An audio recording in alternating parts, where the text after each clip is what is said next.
Welcome to Little Conversations Today. We are very excited to present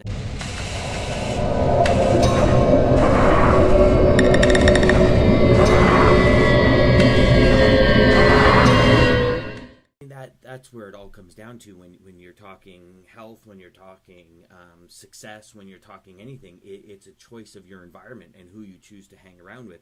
And yeah, you're absolutely right. If you've got friends that all they want to do is have really unhealthy eating habits and just do nothing and get obese, what I've found anyways, and maybe you can concur with this, is what seems to happen is you just seem to naturally start to drift if you truly want a healthy lifestyle. And it might take a month, it might take 2 months, but you'll find that eventually your paths start going in different directions because you don't want to go to the local pub and drink 4 pitchers of beer and eat 4 pounds of chicken wings.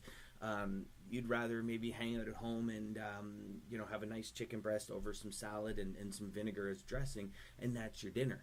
Do you find that happens as well? Because it happens for success. Because if you're surrounding yourself with very successful people and you want to be successful,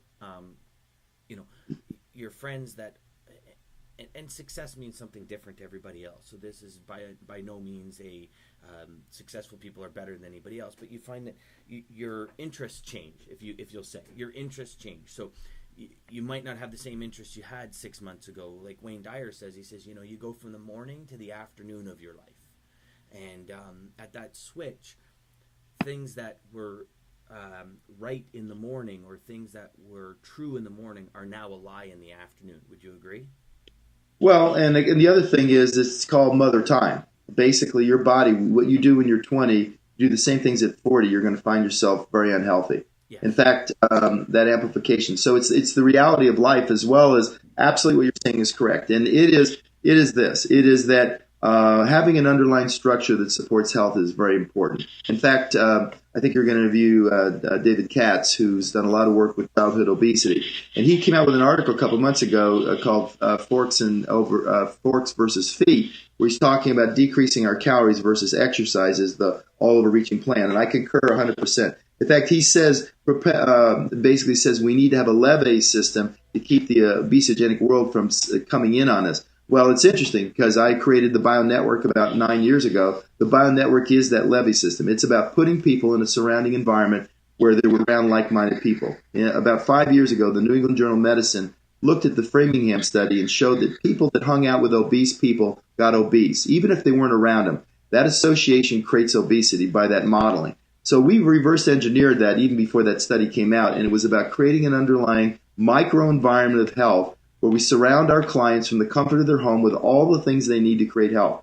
First of all, just as simple as dumping their stuff that's in their kitchen, right? We tell them to take a big hefty bag and get rid of all that processed stuff, start bringing in whole foods. That by itself, just by proximity, makes a huge difference. When someone's hungry, they're more likely to go get a carrot stick than go get a hot fudge sundae or one of those puddings that's in there. So just by its association. Second thing is make sure we give them both from the internet, through online resources of support, through our physician, our maintenance calls, our habits of health calls. We give them from home where they can get on calls, not just listen to advice from experts and people who have kept their weight off now 6, 7, 8 years are now living optimal health, but also they learn about different techniques and things they can use and the things they struggle with so they can hear other people talk about it. So they're now surrounding themselves with like-minded people where the focus is health, Dan. And when the focus is health, then those things change. You're more likely to get together and say if you've got 4 or 5 new friends in the neighborhood, rather than get around on Friday and sitting down at Fridays, which is aptly named with all the obesogenic food, right, and alcohol, sitting around there getting obtunded and then going home and passing off, they might go out and say, listen, let's go and have a picnic out in the park and cook a lean piece of fish, or let's take our dogs for a walk, or let's do something that's fun together and actually have more meaningful conversation, have more fun, feel better, and then wake up the next morning on Saturday ready to go to have a whole day to themselves rather than wake up with a terrific hangover and feeling blah and not wanting to do anything. I mean, that is in essence what we do. I've created a movement called Catch the Wave. Okay. And our idea is to help Americans create health in their lives and reach out and help others.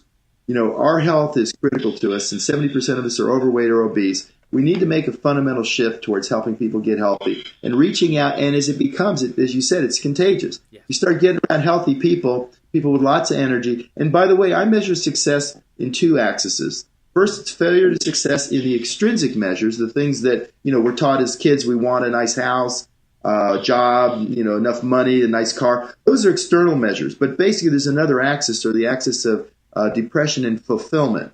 And being fulfilled means that you're doing things that you love because you want to be doing them. 2 is you have the time to organize your life around what matters. And 3, you're doing with the people you want to be with. That's the fulfillment axis. And when you have balance between success and fulfillment, that really puts you in the abundance quadrant. And that's where, that's where the magic happens. And that's the path I put people on.